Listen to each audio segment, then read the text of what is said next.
La imprenta y el libro en el Chaco. A los pocos años de la creación del territorio del Chaco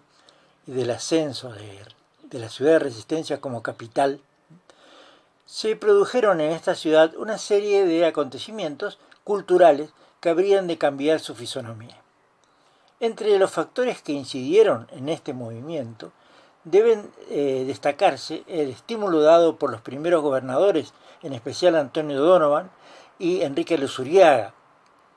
a la actividad cultural y al comercio. Luego debe señalarse también el incremento de la colonización con el consiguiente aumento demográfico. Y por último, el arraigo, junto a los contingentes inmigratorios, de individuos de la más diversa procedencia que esperaban desarrollar acá sus inquietudes y de ese modo vincularse a la joven ciudad.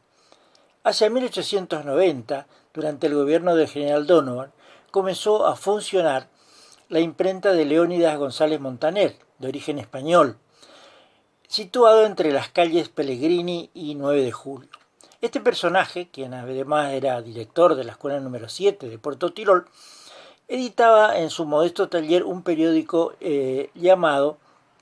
El Correo del Chaco y posteriormente también la imprenta que regenteaba editaba distintos periódicos y revistas, por ejemplo la revista del Chaco y el periódico Punto y Coma. Pero el arte de imprimir en el Chaco alcanzará un decidido impulso con la presencia de Juan Moro. Este señor, de origen italiano, llegó desde ese país en 1887, donde aprendió el oficio de tipógrafo en la Escuela Central de Torino del Colegio Don Bosco. Al principio en Buenos Aires trabajó en la compañía Impresora Sudamericana de Billetes de Banco, una importante editorial de esa época, pero la crisis de 1890 lo obligó a buscar otros horizontes y así fue como en junio de 1891 se instaló en Resistencia. Al principio Moro trabajó en Corrientes en esta tarea, pero después el González Montaner lo contrató y trabajó en esa imprenta como tipógrafo, alternando esta actividad con la actividad comercial. Pero Moro, que era emprendedor, resolvió en 1901 instalar su propia empresa, su propio taller, en la calle Julio de Roca 169, con un equipo muy modesto que constaba de una Minerva a pedal y 10 cajas adquiridas con la colaboración de un amigo, con el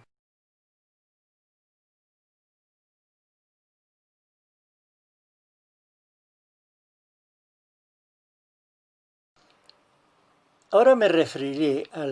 los comienzos del libro chaqueño y al origen de la literatura chaqueña. Los factores que incidieron o favorecieron la aparición del libro chaqueño son varios. Entre ellos podemos mencionar el rápido desarrollo del territorio, la confluencia de las actividades de muy diversos tipos humanos que daban una singularidad a la sociedad en formación, la presencia de personalidades inquietas procedentes de distintas partes del país a quienes asombraba el proceso de crecimiento chaqueño, los incentivos propios del medio, por ejemplo la escuela, el periodismo y las primeras instituciones culturales, como fue el caso del Ateneo del Chaco hacia 1930. En ese contexto empezaron a aparecer las primeras obras literarias y producto de la labor de los primeros escritores que se afincaron en el Chaco y también de aquellos que nacieron en esta región. Uno de los primeros fue Armando Carrera, un poblador de la colonia General Necochea que en el año 1927 se afincó en esas colonia cercana a Charata, y a través de una obra que publica ese año refleja sus vivencias y su propia aventura en la novela llamada El Oro Blanco, que narra justamente los avatares del cultivo del algodón en la ciudad de Charata y en sus alrededores. A través de esta obra, Armando Carrera obtiene un reconocimiento, si se quiere, nacional, con un premio de la editorial Peuser. Este escritor ya había sido reconocido por otras obras anteriores en la provincia de Corrientes. Esta obra, El oro blanco, es un relato autobiográfico, pues a través de él no solamente narra su vida como productor algodonero, sino también mezcla aquí lo documental, las cosas que ocurrieron, con la fantasía, y traza a través de ello un cuadro muy pintoresco sobre el nacimiento de Charata, sobre los conflictos y problemas que surgían justamente de esa actividad en los comienzos de la colonización en el sudoeste.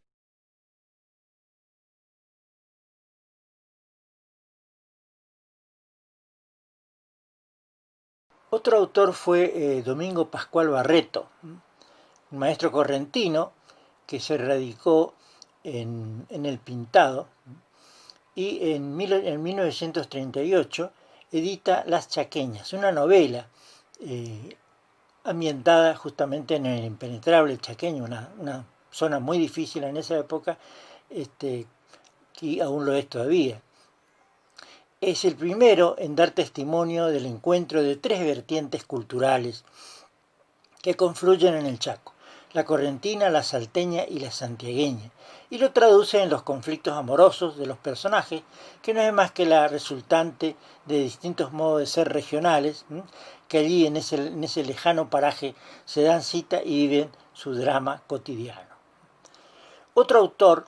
también de esa época, es Eduardo Miranda Gallino. El interés hacia el Chaco ya se había manifestado en el universo teatral, cuando el profesor de la Escuela Normal Sarmiento publicó en 1929 El Obraje, drama en 3 actos. Los abusos y las durezas del ambiente dieron material suficiente a este autor para la inspiración dramática y para el cuadro costumbrista, marcado por la violencia y el choque de fuertes personalidades, en la que no falta, por supuesto, la presencia del aborigen como protagonista. A diferencia de las anteriores, que se habían editado en Buenos Aires, esta obra se publicó en Resistencia por la editorial Fénix.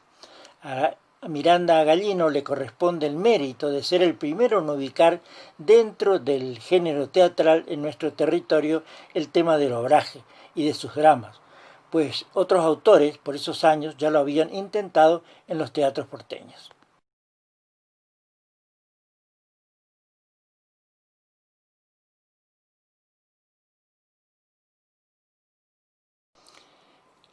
El primer libro de poesías editado en el Chaco fue obra de Juan de Dios Mena, santafesino radicado en el Chaco y colaborador de los periódicos La Voz del Chaco y Estampa Chaqueña. Esta obra fue Virolas y Chafalonías, un poemario que incluía la descripción de muchos personajes que habitaban el Chaco en esa época y muchas situaciones, algunas de ellas muy cómicas. Esta obra se publicó en el año 1931.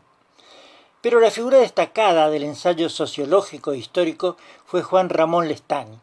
nativo del Chaco e hijo de inmigrantes, y en el año 1935 empieza su producción con El Territorio Nacional del Chaco, Oro y Miseria, un folleto de carácter social, de protesta social, y al que le sigue el folleto Unidad y Conciencia, donde resalta el carácter fenicio de la sociedad chaqueña hasta ese momento, que dejaba de lado las actividades espirituales. Esta obra se publica en el año 1938, pero 2 años más tarde publica su obra más lograda, Por los Caminos del Chaco, obra fundamental para entender el hombre, las costumbres y el paisaje chaqueño en su etapa de territorio nacional, publicada en el año 1940 en Buenos Aires. Muchas gracias.